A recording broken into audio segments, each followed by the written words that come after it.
پیارے آقا فرماتے ہیں کہ ان اللہ یحب المؤمن المحترفا، یعنی اللہ عز و جل پیشہ ور کام کاج کرنے والے مومن کو پسند فرماتا ہے۔ ہاں، اپنے ہاتھوں سے کام کرنے والا، محنت کرنے والا، مزدوری کرنے والا بڑا پسندیدہ ہے۔ بلکہ ایک اور حدیث پاک ہے، جو اپنے ہاتھوں سے کام کر کے تھک کر شام کرتا ہے وہ مغفرت یافتہ ہو کر شام کرتا ہے۔ شام کو گھر آیا، جاب کر کے آیا، کاروبار کر کے آیا، محنت کر کے آیا، کسان ہے یا جو بھی مزدوری کی ہے، اگر تھک کے گھر آیا ہے، بے ایمانی کر کے نہیں آیا، دھوکہ دے کر نہیں آیا ہے، دن بھر نمازیں قضا کر کے نہیں آیا، اپنا کام کیا اور تھک کر گھر آیا، تو فرمایا یہ تھک کر آنے والا ایسا ہے کہ یہ مغفرت یافتہ ہو کر گھر آیا ہے۔ کتنا پیارا دین ہے میرا اور آپ کا، کہ کاروبار میں کروں، نوکری میں کروں، رزق میں کماؤں، میرے بچوں کو کھلاؤں، فیملی کے لیے کماؤں، لیکن صرف سچا کام کر لوں اور اللہ میری اس کام کی وجہ سے مغفرت فرما دے۔ سبحان اللہ۔ تو ہمیں پتا چلا کہ ہم جو بھی کام کر رہے ہیں ایک کنڈیشن یاد رکھنی ہے، اس میں بے ایمانی نہیں کرنی ہے، اس میں دھوکہ نہیں دینا ہے، اس میں جھوٹ نہیں بولنا ہے، پھر انشاءاللہ وارے نیارے ہیں، پھر آپ کمائیں، برکت ہی برکت ہے۔ اسلام نے مال کمانے سے منع نہیں کیا ہے۔ اسلام میں ایسا کچھ لوگوں نے یہ کانسیپٹ بنا لیا ہے کہ نہیں جناب دین تو پیسے والا بننے سے روکتا ہے، نہیں، ایسا نہیں ہے۔ آپ مالدار بن جائیں، کوئی حرج نہیں ہے، لیکن اس مال کے اندر غرق نہ ہو جائیں، اس مال کمانے کے لیے تکبر کا شکار نہ ہو جائیں، اس مال کمانے کے لیے لوگوں کا حق دبانا شروع نہ کر دیں۔ اللہ پاک حلال سے آپ کو اربوں روپے عطا فرما دے، کوئی حرج نہیں ہے۔ کیا سیدنا عثمان غنی رضی اللہ عنہ مالدار نہیں تھے؟ حضرت عبد الرحمن بن عوف رضی اللہ عنہ مالدار نہیں تھے؟ اربوں پتی تھے، اس زمانے کے مالدار ترین لوگ تھے، مگر ان کا ایک دینار ایک درم بھی حرام کا نہیں تھا۔ ہم مالدار بنتے ہیں تو یہ تو چیک کریں کہ اس میں کتنے جھوٹ، کتنے دھوکے، کتنی ملاوٹیں۔ تو اگر ایسا ہے تو پھر یہ مال کسی کام کا نہیں ہے۔ دنیا میں مال بہت ساری عبادتیں بجا لانے کا سبب ہے۔ حج کس پر فرض ہے؟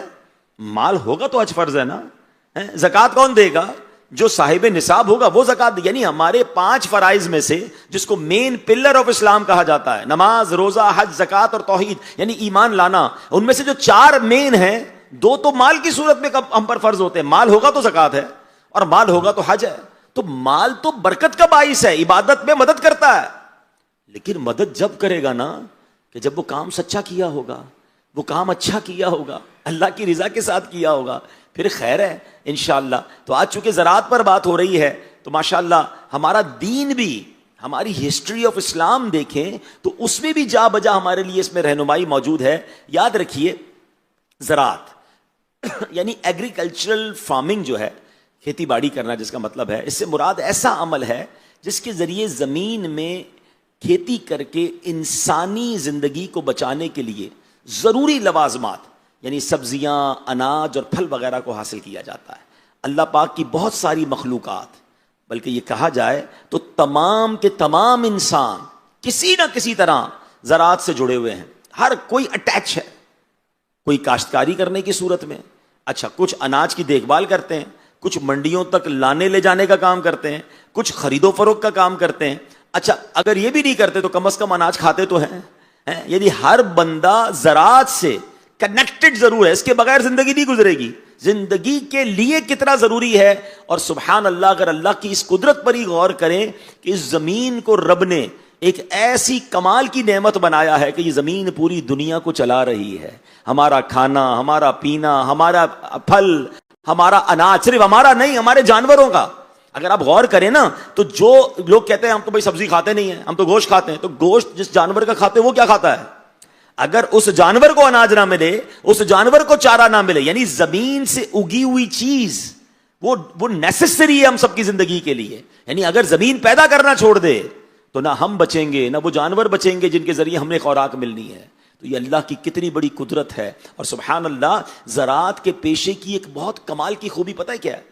باقی بہت سارے تاجر، باقی بہت سارے بزنس مین یقیناً اللہ پر بھروسہ کرتے ہیں، مگر جو توکل کا لیول، جو اللہ پر بھروسے کا جس کو کہنا ٹاپ آف دا مارک اگر ہے، تو جو کسان کے اندر، جو زمیندار کے اندر اللہ سے توکل ہوتا ہے، اگر وہ توکل کرتا ہے تو وہ لیول ہی اور ہوتا ہے۔ اس کی وجہ کیا ہے کہ ذرا غور کیجئے، ہم اپنی ساری محنت اناج کیا نام ہے ٹریکٹر چلایا یا جناب ہل چلایا, کھاد ڈالی, بیج ڈالا, پانی ڈالی, اپنا سارا سرمایہ ڈال دیا. اب ہمارا کام پورا ہو گیا, ہماری طرف سے ہم نے سب کچھ کر دیا. اب اس زمین نے اناج اگانا ہے, اس زمین نے فصل دینی ہے, یہ اللہ کا فیصلہ ہے. اب اللہ پر بھروسہ ہے, اللہ کے حوالے ہے. یا تو جو ہم نے بویا وہ سارا ضائع ہو جائے, یا میرا رب چاہے تو اس میں برکت ڈالے اور زمین اپنے اندر سے اپنا سینہ چیر کر ہمارے لیے اناج اور ہماری فصل کو اگا دے. یعنی ہر روز جو کسان سبحان اللہ پر توکل کر کر برکتیں حاصل کر سکتا ہے, اگر اس کا یہ مائنڈ سیٹ ہو کہ میرا رزق کا دانہ دانہ ذرہ ذرہ میرے رب کی رحمت سے مل رہا ہے اور اللہ پر بھروسہ کر کے میں چل رہا ہوں, تو سبحان اللہ اس کا لیول آف توکل کس قدر آگے بڑھ سکتا ہے. یاد رکھیے کہ کسی بھی ملک کی جو بیک بون ہوتی ہے نا, وہ زراعت ہوتی ہے. یعنی اگر کوئی ایسا ملک ہو کہ جو زراعت کو بالکل چھوڑ دے اور وہاں جناب یہ کھیتی باڑی وغیرہ نہ ہو, تو اس کے رہنے والوں کے لیے زندگی مشکل ہو جاتی ہے. وطن عزیز پاکستان اللہ کی رحمت سے زرعی ملک ہے, اور 2022 کی رپورٹ کے مطابق ہماری جی ڈی بی کا الحمدللہ جو 20% حصہ تھا وہ زراعت کا حصہ تھا. ملک کی پیداوار, مجموعی پیداوار جو ہے اس میں 20% جو ہمارا الحمدللہ حصہ ہے وہ زراعت کا ہے. اے میرے پیارے اسلامی بھائیوں, نبی پاک علیہ الصلوۃ والسلام نے جن کے پاس زمینیں ہوتی تھیں ان کی کیا تربیت فرمائی. پیارے آقا علیہ الصلوۃ والسلام نے زمین والے کو حکم دیا کہ خود کاشت کرے یا کسی مسلمان کو دے دے تاکہ وہ اس سے کاشت کرے. چنانچہ حضرت جابر رضی اللہ عنہ سے روایت ہے کہ رسول پاک علیہ الصلوۃ والسلام نے فرمایا جس کے پاس زمین ہو تو وہ اس پہ خود کاشت کرے یا اپنے کسی بھائی کو عاریتاً دے دے, یعنی اس میں وہ کاشت کر لے. زمین کو فارغ نہیں چھوڑنا ہے تاکہ لوگ زراعت کریں اور اس ملک کی جو معیشت ہے اس کا پلہ چلے, پہیہ چلے. تو سبحان اللہ, اللہ کرے کہ ہم بھی شریعت کے اصولوں کے مطابق حلال طریقے سے زراعت کے پیشے کو لے کر چلیں, تو انشاءاللہ دیگر دنیاوی پیشوں میں سب سے اہم, نفع بخش, بابرکت اور باعث اجر و ثواب یہ زراعت کا پیشہ ہے. جیسے میں نے بات کی کہ زراعت کے 2 حصے ہوتے ہیں, کھیتی باڑی کے بنیادی طور پر 2 حصے ہوتے ہیں, ایک ہل چلانا, بیج ڈالنا, کھاد ڈالنا, محنت کرنا. دوسرا حصہ کیا ہے, زمین کے حصے میں سے, دبے ہوئے حصے میں سے ننی ننی کونپلیں نکالنا, ان کونپلوں کو بیلوں, پودوں اور درختوں میں تبدیل کر کے انہیں مختلف قسم کے پھول, پھل اور اناج وغیرہ سے بھرنا اور اس میں طرح طرح کے ذائقے ڈالنا. یہ بالکل واضح بات ہے کہ ہمارے حصے میں پہلا کام ہے, دوسرا حصہ جو ہے وہ رب کی رحمت سے ہوتا ہے. اس میں پھل بھی وہی لگاتا ہے, ذائقہ بھی وہی ڈالتا ہے. ارے ایک بالی کے اندر اتنے اناج کے دالے کون پیک کر سکتا ہے؟ یہ میرا رب ہے جس کی قدرت کا نظارہ کسان دیکھتا ہے. اور اللہ کریم نے قرآن مجید میں اس کو بڑے پیارے انداز میں ارشاد فرمایا. رب تعالیٰ ارشاد فرماتا ہے, بسم اللہ الرحمن الرحیم, افرأیتم ما تحرثون اانتم تزرعونہ ام نحن الزارعون. آسان ترجمہ قرآن کنز العرفان. تو بھلا بتاؤ تو کہ تم جو بوتے ہو کیا تم اس کی کھیتی بناتے ہو؟ ہم جو ڈالتے ہیں, اللہ ہم سے سوال کر رہا ہے کیا تم بناتے ہو اس کو کھیتی؟ فرمایا ہم ہی بنانے والے ہیں, اللہ ہی عطا فرمانے والا ہے. تو اے میرے پیارے اسلامی بھائیوں, ہمیں رب تعالیٰ کی رحمت پر بھی نظر رکھنی ہے, اس کی قدرت کو بھی ماننا ہے اور اس سے اپنی محبت کا بھی اضافہ کرنا ہے. قرآن کریم میں ایک اور دوسرے مقام پر اللہ پاک نے انسان کو زراعت کے ذریعے اپنی عظیم قدرت اور انعامات میں غور و فکر کرنے کی دعوت دیتے ہوئے اپنی رحمت و قدرت اور کاریگری کا ذکر کرتے ہوئے ارشاد فرمایا. یعنی کسان اللہ سے بڑا قریب ہو سکتا ہے. میں ایک بار ڈاکٹر کے پاس بیٹھا تھا, ماشاءاللہ, چونکہ یہاں بھی ایگریکلچر ڈاکٹرز بھی ہوں گے اور ہمارے قاری صاحب ماشاءاللہ ڈاکٹر مجلس, پھر وہ حکیم مجلس, ان کا تو شعبہ بھی یہی ہے. تو ڈاکٹرز جب بھی پڑھتے ہیں نا, انسان کے جسم کو آپ نے بھی جب بھی اسٹڈی کیا ہوگا, ہماری آنکھ کی پتلی کو دیکھ لیں, ہمارے ایک ایک دانت کو دیکھ لیں, ہمارے کانوں کے فنکشنز کو دیکھیں, ہمارے ناک کے اندر جو یہ ناک کے بال بھی کتنا ضروری ہے زندگی کے لیے, یہ کس طرح فلٹر کا کام کرتے ہیں. یعنی آپ انسانی باڈی کا کوئی بھی حصہ اسٹڈی کریں, اگر ایمان دل میں ہے تو آپ رب کے اور قریب ہو جائیں گے کہ وہی تو ہے جو نظام ہستی چلا رہا ہے, میرا خدا ہے. اللہ نے زمین کو ایسا کیا بنا دیا ہے کہ جناب اس میں ہم تو بیج ڈالتے ہیں مگر وہ اس میں ایک پورا پودا نکلتا ہے اور وہ پودا درخت بن جاتا ہے. تو قرآن کہتا ہے کہ غور کرنا. اب ہم سب تمام وہ لوگ جو اس فیلڈ سے تعلق رکھتے ہیں, ہمیں اللہ کی قدرت پر غور کرنا, کیونکہ قدرت الہی پر غور کرنا بھی نیکی ہے, یہ اللہ سے محبت میں اضافے کا سبب ہے. اللہ قرآن میں فرماتا ہے هو الذی انزل من السماء ماء لکم منہ شراب ومنہ شجر فیہ تسیمون ينبت لكم به الزرع والزيتون والنخيل والأعناب ومن كل الثمرات إن في ذلك لآيات لقوم يتفكرون. کیا فرمایا؟ ترجمہ قرآن کنز العرفان وہی ہے جس نے آسمان سے پانی اتارا، اس سے تمہارا پینا ہے اور اسی سے درخت اگتے ہیں اور جن سے تم جانور چراتے ہو، اس پانی سے وہ تمہارے لیے کھیتی اور زیتون اور کھجور اور انگور اور ہر قسم کے پھل اگاتا ہے، بے شک اس میں غور و فکر کرنے والوں کے لیے نشانی ہے. قرآن کہہ رہا ہے غور و فکر تو کرو، کیسا رب ہے جو تمہارے لیے کیا کیا بنا رہا ہے. اب یہاں 4 چیزوں کی بات ہوئی ہے. پہلے کھیتی، اس سے مراد وہ دانہ ہے جس سے ہم غذا حاصل کرتے ہیں، جیسے گندم، جو اور ایسی دوسری چیزیں. نمبر 2 زیتون، پھر کھجور، پھر انگور. تمام پھلوں میں سے کچھ اجمالی طور پر ذکر اس لیے کیا گیا کہ مخلوق الہی جو ہے، اللہ کا بندہ جو ہے، رب کی قدرت پر نظر کرے کہ اللہ نے اسی زمین سے کیا کیا نکالا ہے اور کیسے کیسے پھل، کیسے کیسے پودے. کمال یہ ہے کہ ہر شہر کا الگ پودا ہوتا ہے. اب یہ دعوت اسلامی کے شعبے FGRF کے ساتھ جب ہم نے پلانٹیشن شروع کی تو شروع میں تو سمجھ نہیں آتی تھی. بعد میں پتہ چلا کہ جناب جو سندھ کے پودے ہیں وہ پنجاب میں نہیں لگ سکتے، پنجاب کے پودے بلوچستان میں نہیں لگ سکتے. یہ ہر علاقے کا پودا بھی الگ ہے، اس کی اسپیشیز الگ ہیں، اور اللہ نے زمین میں تاثیر ایسی دی ہے. بالکل اسی طرح دنیا بھر میں ٹریول کریں، ہر ملک میں ہر پھل نہیں ہوتا ہے، ہر ملک میں ہر طریقے کی فصل نہیں ہو سکتی ہے. زمین کا الگ اثر ہے، موسم کا الگ اثر ہے. یہ اللہ کی قدرت ہے.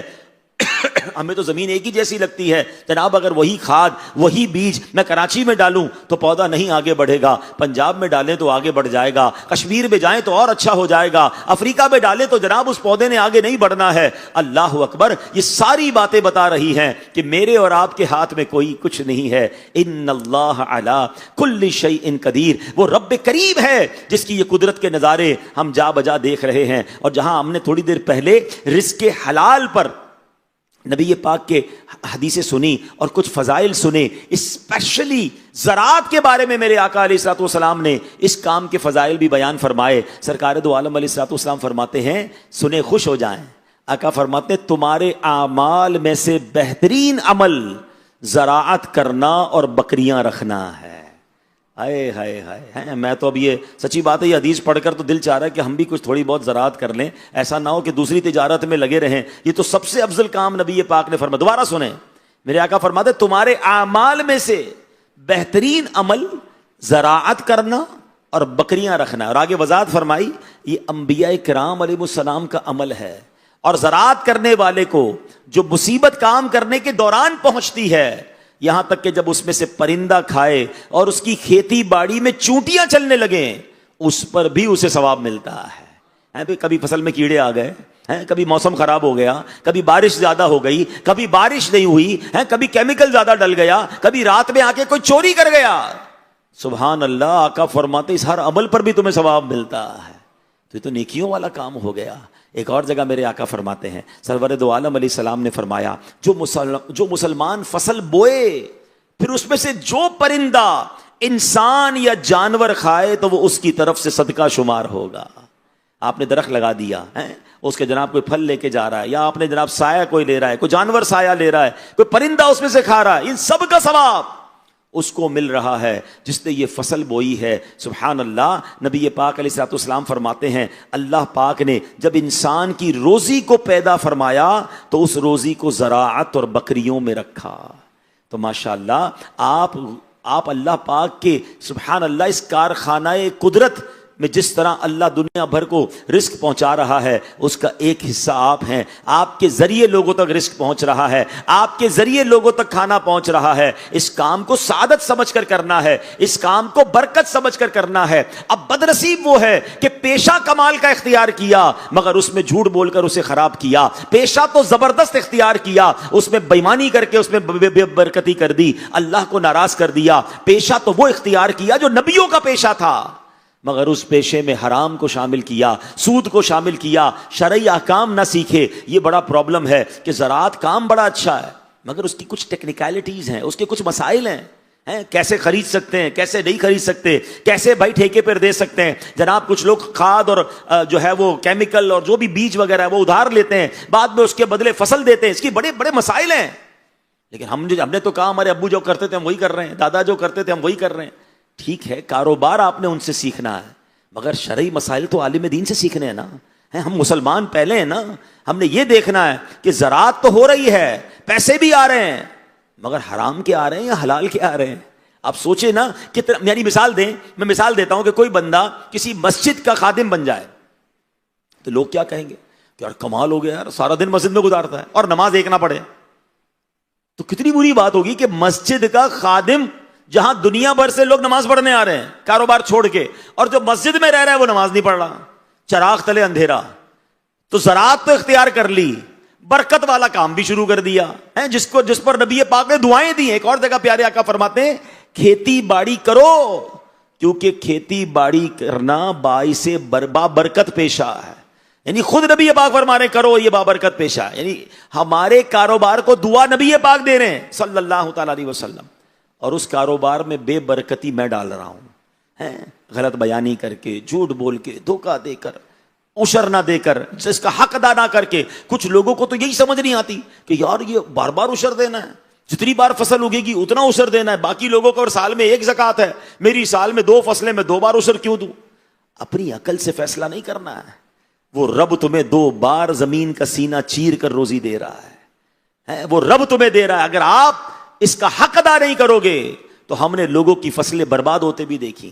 مجھے یاد ہے پچھلے دنوں یہ عشر مجلس کی تحت مجھے گاؤں اور زرعی زمینوں کی طرف وہ لے گئے تھے, تو میری زمینداروں سے ملاقات ہوئی. تو ایک زمیندار نے خود بتایا, فرمایا میں پہلے عشر پورا نہیں دیتا تھا, لیکن جب سے دعوت اسلامی والوں نے مجھے عشر کے مسائل بتائے اور مجھے بتایا کہ یہ زمین کی زکات ہے, تو اسی سال یعنی وہ جس سال میں گیا تھا کہہ رہے میں نے پورا عشر نکالا.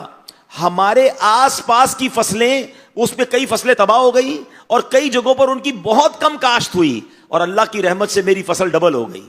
میری فصل کی رب نے حفاظت فرمائی. تو یہ تو روایتوں میں مضمون ملتا ہے کہ مال کی زکات دے کر اپنے مال کو مضبوط قلعوں میں قید کر لو. قید کرنا ہے, اپنے مال کو سیکیور کرنا ہے. مگر بات وہی ہے کہ شیطان یار میں سب وہ بھی تو نہیں دیتا, وہ بھی تو نہیں دیتا, میں اکیلا کیوں دوں, میں تو پیچھے رہ جاؤں گا, میں اگر سچ بولوں گا تو میرا مال کیسے بکے گا, میں تھوڑا وزن میں ڈنڈی نہیں ماروں گا تو یار دوسرے کا توڑا اور وزنی ہو جائے گا.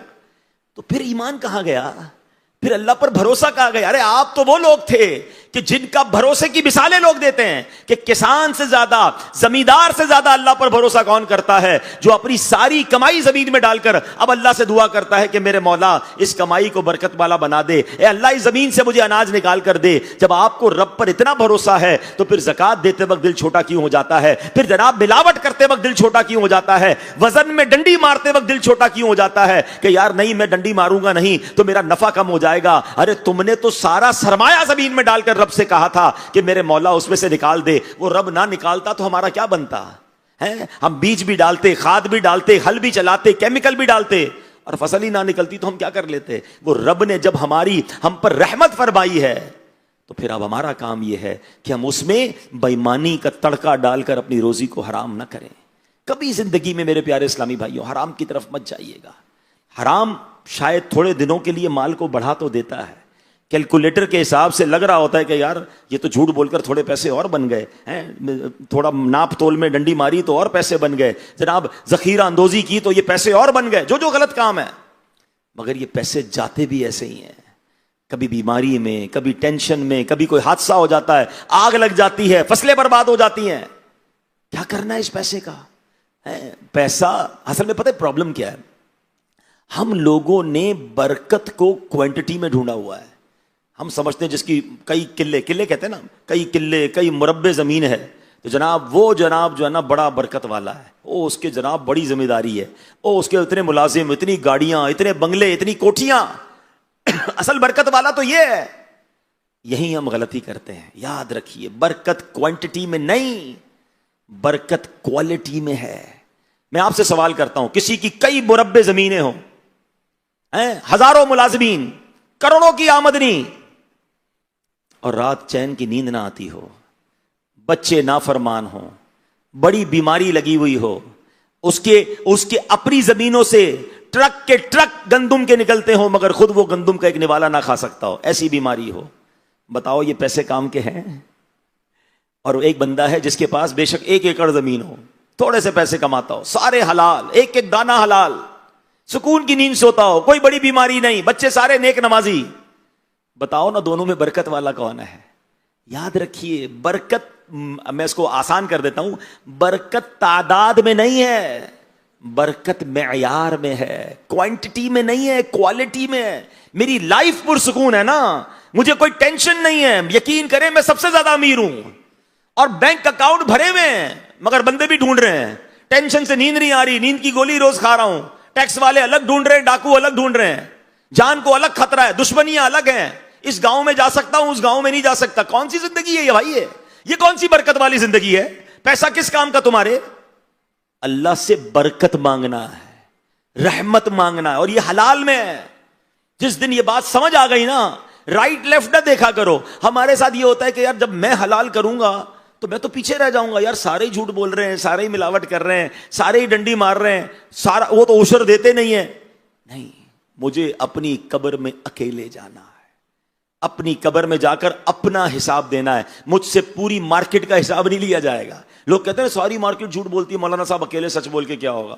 آپ کیا کہتے ہیں؟ منڈی ہے، ساری منڈی میں غلط چل رہا ہوتا ہے، ساری منڈی کا بیپار ایسے ہی ہوتا ہے، میں اپنی دکانداری سیدھی کروں گا تو میں منڈی میں پیچھے رہ جاؤں گا، تھوڑا حساب پوری منڈی تک تو نہیں لیا جائے گا۔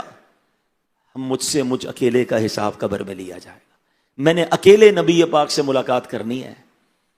ہاں، میں آپ کو مزے کی بات بتاؤں، انشاءاللہ آپ سب کی، ہم سب کی پیارے آقا سے ملاقات ہونے والی ہے، اور مزے کی بات بتاؤں 1 to 1 ملاقات ہونے والی ہے۔ ہاں، آپ ذرا سوچیں، اگر میں آپ کو کہوں کہ انشاءاللہ آج رات آپ کی امیر اہل سنت سے ملاقات ہوگی، اور ملاقات ایسے ہوگی کہ آپ ہوں گے اور کوئی نہیں ہوگا، تو میرا خیال ہے آپ کی تو خوشی میں نیند اڑ جائے گی، اور آپ تیاری شروع کر دیں گے کہ یار کیا بات کروں گا کیا نہیں کروں گا۔ یقیناً امیر اہل سنت سے ملاقات بڑی بات ہے، مگر میں آپ کو رسول پاک سے ملاقات کی بات بتا رہا ہوں، اور یہ کنفرم ہے، ہم سب کی ملاقات ہونی ہے، اور 1 to 1 ہونی ہے، کوئی اور نہیں ہوگا۔ آپ ہوں گے اور آپ کے نبی پاک علیہ السلام ہوں گے۔ بتاؤ کیا تیاری کرنی ہے؟ کیا اس ملاقات کو یادگار بنانا ہے کہ میں ملاقات کروں تو میرے آقا مجھ سے راضی ہوں، میں جب اس ملاقات میں نبی پاک کے پاس حاضر ہوں تو میرے آقا سینے سے لگا لیں کہ یہ میرا سچا غلام آیا ہے۔ یا اللہ نہ کرے ایسی ملاقات ہو کسی کی کہ حضور اپنا چہرہ ہی پھیر لیں کہ جاؤ تمہارا مجھ سے کوئی تعلق نہیں۔ یہ میں نہیں کہہ رہا، خود نبی پاک علیہ السلام نے حدیثیں بیان فرمائی ہیں۔ میرے آقا ایک جگہ فرماتے ہیں من احب سنتی فقط احبنی، جس نے میری سنت سے محبت کی وہ ایسا ہے جیسا اس نے مجھ سے محبت کی۔ فرماتے ومن احبنی کان معی فی الجنہ، اور جس نے مجھ سے محبت کی وہ ایسا ہے کہ وہ جنت میں میرے ساتھ ہوگا۔ تو جو سنت پر عمل کر کے قبر میں جائے گا، سر پر امامہ پہنتا ہوگا، چہرے پہ داڑھی ہوگی، سنتوں والا لباس ہوگا، سچ بولتا ہوگا، نماز پابندی سے پڑھتا ہوگا، لوگ اس کا مذاق اڑاتے ہوں گے کہ یہ مولوی ہے، یہ سر پر امامہ، چہرے پہ داڑھی، سچ بولتا ہے، یہ جناب سیدھی سیدھی باتیں کرتا ہے، یہ ڈاج نہیں کرتا لوگوں کو، لیکن وہ لوگوں کی نہیں سنتا، وہ نبی پاک کی سنت پر عمل کر رہا ہے۔ تو کیا معلوم جب قبر میں جائیں تو میرے آقا سینے لگا لیں کہ میرا غلام جس کو لوگ تانے دیتے تھے مگر پھر بھی میری سنت پر عمل کرتا تھا، سچ بولتا تھا، نمازی تھا، خود بھی نماز پڑھتا تھا، لوگوں کو بھی نماز کے لیے مسجد میں لے کر آتا تھا۔ ایک تو یہ ملاقات ہے، اور ایک جگہ میرے آقا نے فرمایا من غش فلیس منا، جو دھوکہ دے وہ ہم میں سے نہیں۔ تو جو دھوکہ دے کر قبر میں جائے گا، میرے آقا فرماتے مومن جھوٹا نہیں ہوتا، جو جھوٹ بول کر ساری زندگی جھوٹ بول کر کاروبار کرتا رہا وہ قبر میں جائے گا۔ میرے آقا فرمائیں داڑھی بڑھاؤ اور مونچھیں پست کرو، اور میرے دشمنوں جیسا چہرہ مت بناؤ، اور جو میرے آقا کی سنتوں کو چھوڑ کر انگریزوں کے اور غیر مسلموں کے فیشن پر عمل کر کے دنیا سے جائے گا قبر میں، ملاقات تو اس کی بھی ہونی ہے نا۔ نبی پاک فرمائیں جو علت قرۃ عینی فی الصلاۃ، نماز میں میری آنکھوں کی ٹھنڈک ہے۔ اور جو بندہ نمازیں قضا کر کر کے روز نماز قضا کر رہا ہے، فجر بھی جا رہی ہے، ظہر بھی جا رہی ہے، ارے کیا کروں بھائی، کاروبار میں منڈی میں کاروبار کا ٹائم ہوتا ہے، میری نماز نکل جاتی ہے، رات دیر سے سوتا ہوں تو فجر چلی جاتی ہے، وہ بندہ بھی تو قبر میں جائے گا نا، اس کی بھی تو حضور سے ملاقات ہوگی۔ بتاؤ نا اس کی ملاقات کیسی ہوگی؟ میرے آقا نے اگر یہی پوچھ لیا کہ اپنے آپ کو پنجتن کا غلام کہتے تھے، محرم کی نیاز بھی بناتے تھے، اور میرے حسین نے کربلا کے میدان میں تلواروں کے سائے میں ایک نماز قضا نہیں کی، اور تم روز نماز چھوڑتے تھے۔ کوئی جواب ہے؟ ہمیں تو ڈالے چاہیے، ہمیں تو گاڑیاں چاہیے، ہمیں تو جناب ابھی دنیا گھومنی ہے، ہمیں تو اسی چکر میں زندگی گزارنی ہے، پیسے بنانے ہیں، کوٹھیاں بنانی ہیں۔ اللہ رسول کو راضی کب کرو گے؟ ہمیں پتہ نہیں کہ ہم کب چلے جائیں دنیا سے۔ میں کل ایک اربوں پتی خاندان کے فیملی میں ملنے گیا تھا، میں کہتا ہوں ان کو شاید خود بھی نہیں پتا ان کے پاس کتنا پیسہ ہے، اتنے بڑے تاجر ہیں۔ ان کا 38 سال کا داماد برٹش پاسپورٹ ہولڈر، یو کے اندر، کہتے ہیں یو کے میں علاج بہت اچھا ہے، صرف بخار ہوا اسے اور اس کو ہاسپٹل لے گئے، تقریباً 1.25 مہینہ وہ ہاسپٹل میں رہا، اس نوجوان کا انتقال ہو گیا۔ اللہ اس کی مغفرت فرمائے۔ مگر عبرت ہے نا، پیسہ بھی ہے، دنیا کا بیسٹ ہاسپٹل بھی ہے، دنیا کا بیسٹ پاسپورٹ بھی تھا، مگر جب وقت آیا تو کوئی روک نہیں سکا۔ مجھے نہیں پتا میرا اور آپ کا کب وقت آنے والا ہے، وہ آج بھی آ سکتا ہے۔ ہم آ تو گئے ہیں، پتہ نہیں گھر جا سکیں گے کہ نہیں۔ جب اتنا باریک رشتہ ہے زندگی اور موت میں، تو توبہ میں تاخیر کس بات کی ہے؟ پھر نمازیں قضا کیوں ہو رہی ہیں؟ پھر حرام روزی کیوں کما رہے ہیں؟ نہیں میرے پیارے اسلامی بھائیوں، آج اب آ گئے نا فیضان مدینہ میں، اب بدل کر جانا ہے، اب سدھر کر جانا ہے، اب ٹھیک ہو کر جانا ہے، اب فقط رزق حلال کمانا ہے، اب بےایمانی نہیں کرنی، اب جھوٹ نہیں بولنا، اب کسی صورت بھی ایسا کام نہیں کرنا جو اللہ کریم کو ناراض کرنے والا کام ہو۔ اے میرے پیارے اسلامی بھائیوں، یاد رکھیے بعضوں کا جب ہم یہ کمپٹیشن کی طرف جاتے ہیں نا، یار اس کی تو اتنی زمینیں، اس کی تو اتنی فصلیں، اس کی تو اتنی کوٹھیاں، اور اس نے اپنے بچے کی شادی کی تو جناب اتنے کروڑ روپے خرچ کیے، اتنی بڑی بڑی گاڑیاں کرائے پر لیں، اتنے پیسے لٹائے، اب میں نے اپنے بچے کی شادی میں اس سے زیادہ آگے بڑھنا ہے۔ اب اسی چکر میں رہ گئے، ہم نے وہ عجیب کمپٹیشن چھیڑ دیا ہے کہ دن رات اب ایک ہی لڑائی ہے کہ وہ آگے بڑھ گیا، میں پیچھے رہ گیا۔ یہ بے وقوفی ہے، یہ مائنڈ سیٹ چینج کیجئے۔